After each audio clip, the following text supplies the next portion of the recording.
ତ ସାଙ୍ଗମାନେ ଆଜି ଆମେ ବାହାରି ଯାଇଛୁ ଦେଖିବା ପାଇଁ ପୁନେର ମନର ଗଣପତି ମାନେ 5ଟା ଗଣପତି ଯୋଉଟା ପୁନେରେ ଫେମସ୍। ଯଦି ଆପଣଙ୍କୁ ଗଣପତି କରିବାର ଅଛି ପୁନେରେ ଯାଇକି ଖାସ୍ କରି ପୁନେ ଗଣପତି ଉତ୍ସବ ଟାଇମ୍ରେ, ତାହେଲେ 5ଟା ମେନ୍ ଗଣପତି କରିବା ନିହାତି ଜରୁରୀ।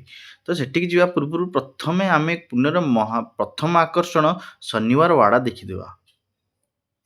ତ ବର୍ତ୍ତମାନ ଆମେ ଆସିଯାଇଛୁ ପ୍ରଥମ ଆକର୍ଷଣ, ଯିଏକି କସବା ଗଣପତି, ଯାହାକୁ କି ପୁନେର ଗ୍ରାମ ଦେବତା ବି କୁହନ୍ତି। ଗ୍ରାମ ଦେବତା ହିସାବରେ ପୂଜା ପାଆନ୍ତି ପୁନେର। ତ କସବା ଗଣପତି ହେଉଛି ପୁନେର ପ୍ରଥମ ଗଣପତି। ତ ଆମେ ଆସିଯାଇଛୁ ପ୍ରଥମ ଗଣପତି କରିବା ପାଇଁ। ତ ଦେଖିନିଅନ୍ତୁ ପ୍ରଥମ ଗଣପତି ଯେଉଁଟା ହେଉଛି ଶ୍ରୀ କେଶବା ଗଣପତି ମନ୍ଦିର।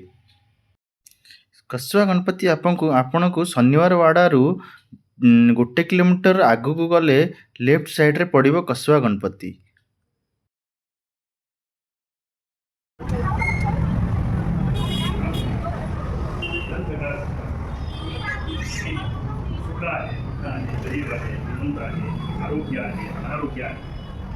याला कारण काय आहे तर पूर्वकर्माचं कर्म व्यक्तींना जन्माला आल्याबरोबर त्या ठिकाणी काही ध्यान त्याच्यामध्ये अनेक प्रकारे त्या ठिकाणी ଆପଣ ଦେଖିପାରିବେ କସବା ଗଣପତିର ଚାରିପାର୍ଶ୍ୱର ଦୃଶ୍ୟ ବହୁତ ମନୋରଞ୍ଜକ।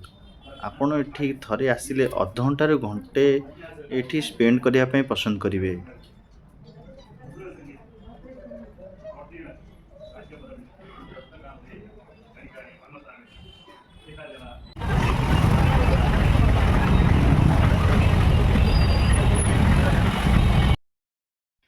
ଆମେ ପ୍ରଥମ ସ୍ପଟ୍ କରିସାରିଲା ପରେ ଆପଣମାନଙ୍କ ପାଇଁ ଯେଉଁ ଦ୍ୱିତୀୟ ସ୍ପଟ୍ ଯେ କରିବାକୁ ପଡ଼ିବ, ତାମ୍ବଡ଼ି ଯୋଗେଶ୍ୱରୀ ଗଣପତି। ଇଏ ହେଉଛି ମନଚ୍ଚା ଗଣପତିର 2ୟ ନମ୍ବର ଗଣପତି। ତ ଏଠିକି ଯିବା ରାସ୍ତାରେ ଆପଣଙ୍କୁ ପଡ଼ିବ ପୁନେର ସବୁଠୁ ଲୋକପ୍ରିୟ ଜାଗା, ସବୁଠୁ ଲୋକପ୍ରିୟ ଗଣେଶ ମନ୍ଦିର, ଦଗଡ଼ୁ ଶେଠ ହାଲୱାଇ ଗଣେଶ ମନ୍ଦିର। ଏହା ପୁରା ଦେଶରେ ନୁହେଁ, ପୁରା ବିଶ୍ୱରେ ପ୍ରସିଦ୍ଧ ଗଣେଶ ମନ୍ଦିର। ତ ଆପଣଙ୍କୁ ତାମ୍ବଡ଼ି ଯୋଗେଶ୍ୱରୀ ଗଣପତି ମନ୍ଦିର ଦେଖିବାକୁ ଯିବା ପୂର୍ବରୁ ମଝିରେ ଏଇ ଦଗଡ଼ୁ ଶେଠ ଗଣପତି କରିବା ନିହାତି ଜରୁରୀ। ଆଉ ଆପଣମାନଙ୍କୁ ବହୁତ ପସନ୍ଦ ଆସିବ। ତା ଭିତରର ଦୃଶ୍ୟ ଆଉ ବାହାରର ଦୃଶ୍ୟ ଦୁଇଟା ଆପଣଙ୍କୁ ଏତେ ପସନ୍ଦ ଆସିବ ଯେ ଆପଣ ଏଇଟା ନ କରିକି ରହିପାରିବେନି।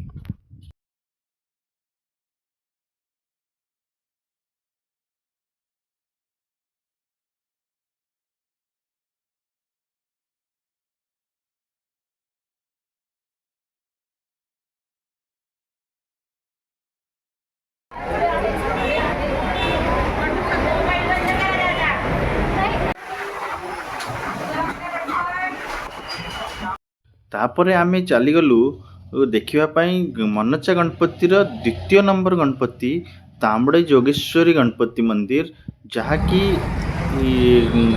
ପୁନେର ଗ୍ରାମ ଦେବତାଙ୍କ ଭିତରୁ 2nd ଗ୍ରାମ ଦେବୀ, ଯେଉଁଟାକି ବନ୍ଦ ଥିଲା କାହିଁକିନା ସେଇଟା ସନ୍ଧ୍ୟା 4ଟା ପର୍ଯ୍ୟନ୍ତ ଖୋଲା ହେଉଛି, ତାପରେ ବନ୍ଦ ହେଇଯାଉଛି।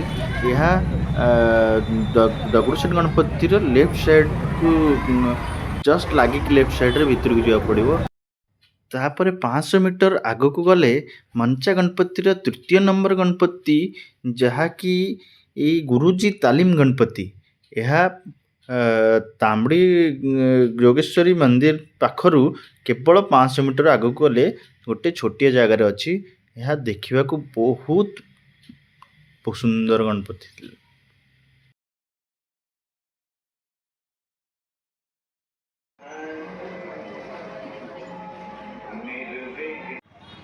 ତାପରେ ଆମର ଚତୁର୍ଥ ଆକର୍ଷଣ, ଚତୁର୍ଥ ମନଚ୍ଚା ଗଣପତି ସିଏ ତୁଳସୀବାଗ ମାର୍କେଟର ପୁରାପୁରି ମଝିରେ ଅଛି।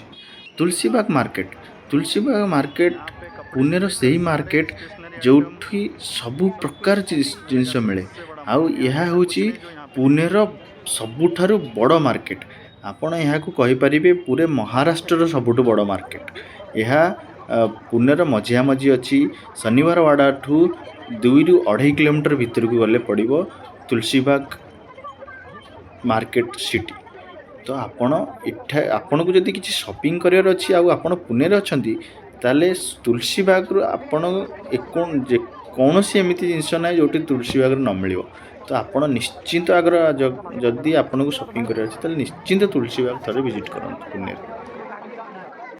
जो ଆପଣ ଦେଖୁଛନ୍ତି ଇଏ ହେଉଛି ତୁଳସୀବାଗ ଗଣପତି ଯିଏକି ମନଚା ଗଣପତିର ଚତୁର୍ଥ ନମ୍ବର ଗଣପତି। ସବୁଠୁ ସୁନ୍ଦର ଆଉ ବହୁତ ବଡ଼ ଗଣେଶଙ୍କର ମୂର୍ତ୍ତି ଏଠି ଅଛି। ଆପଣ ଏହାକୁ ଦେଖିଲେ ମନମୁଗ୍ଧ ହୋଇଯିବେ। ଏହା ତୁଳସୀବାଗର ମଝିଆମଝି ପୁରାପୁରି ଅଛି। ଆପଣ ଏହାକୁ ଭିଜିଟ୍ କରିବାକୁ ବିଲକୁଲ ଭୁଲିବେନି।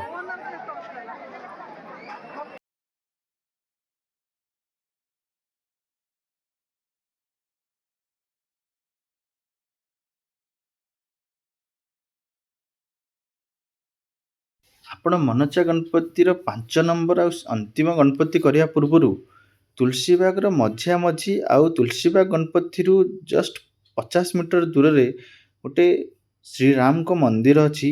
ସେଠିକି ଭିଜିଟ୍ କରିବା ବିଲକୁଲ ଭୁଲିବେନି। ଏହା ବହୁତ ଶାନ୍ତିଦାୟକ ମନ୍ଦିର। ଆପଣ ଭିତରକୁ ଗଲେ ଏତେ ମନ ଶାନ୍ତି ହେଇଯିବ। ତ ଆପଣ ନିଶ୍ଚିତ ଭିଜିଟ୍ କରନ୍ତୁ ଏଠାକୁ। ମୁଁ ପୂର୍ବଥର ଯେତେବେଳେ ଅଯୋଧ୍ୟାରେ ରାମ ମନ୍ଦିର ସ୍ଥାପନ ହେଇଥିଲା ସେତେବେଳେ ମୁଁ ଆସିଥିଲି।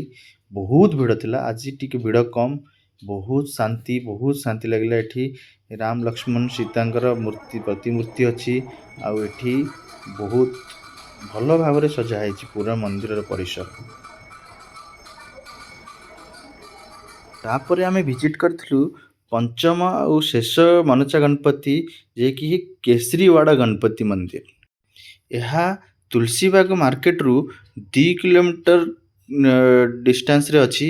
ଆଉ ଏହା ବହୁତ ବଢ଼ିଆ ଭାବରେ ସଜା ହେଇଛି। ଆପଣଙ୍କୁ ମୁଁ ଆଗକୁ ତାର ପୁରା ହିଷ୍ଟ୍ରି କହୁଛି। ଏ କେଶରୀୱାଡ଼ା ଗଣପତି ପ୍ରଥମ ଥର ପାଇଁ ବାଲ ଗଙ୍ଗାଧର ତିଲକ 1894 ମସିହାରେ ସ୍ଥାପନା କରିଥିଲେ। ଆଉ 1905 ପାଖରୁ ଗଣେଶ ଉତ୍ସବ, ଯାହା ପୁନେର ସବୁଠୁ ମହାନ ଆକର୍ଷଣ ଭିତରୁ ଗୋଟେ, ତାହାର ଷ୍ଟାର୍ଟିଂ ବି ବାଲ ଗଙ୍ଗାଧର ତିଲକ କରିଥିଲେ। ତ ତାଙ୍କ ନାଁ ଅନୁସାରେ ଏ ଜାଗାର ନାଁ ବି କେଶରୀୱାଡ଼ା ଗଣପତି ରଖାଯାଇଛି। ତ ଆପଣ ଯଦି ଜାଣିବାକୁ ଚାହୁଁଛନ୍ତି କି ଗଣେଶ ଉତ୍ସବ କିଏ ଷ୍ଟାର୍ଟ କରିଥିଲେ ପୁନେରେ, ସିଏ ହେଉଛନ୍ତି ବାଲ ଗଙ୍ଗାଧର ତିଲକ। ଏହା ହେଉଛି ପୁନେର ମେନ୍ 5ଟି ଗଣପତି। Thank you.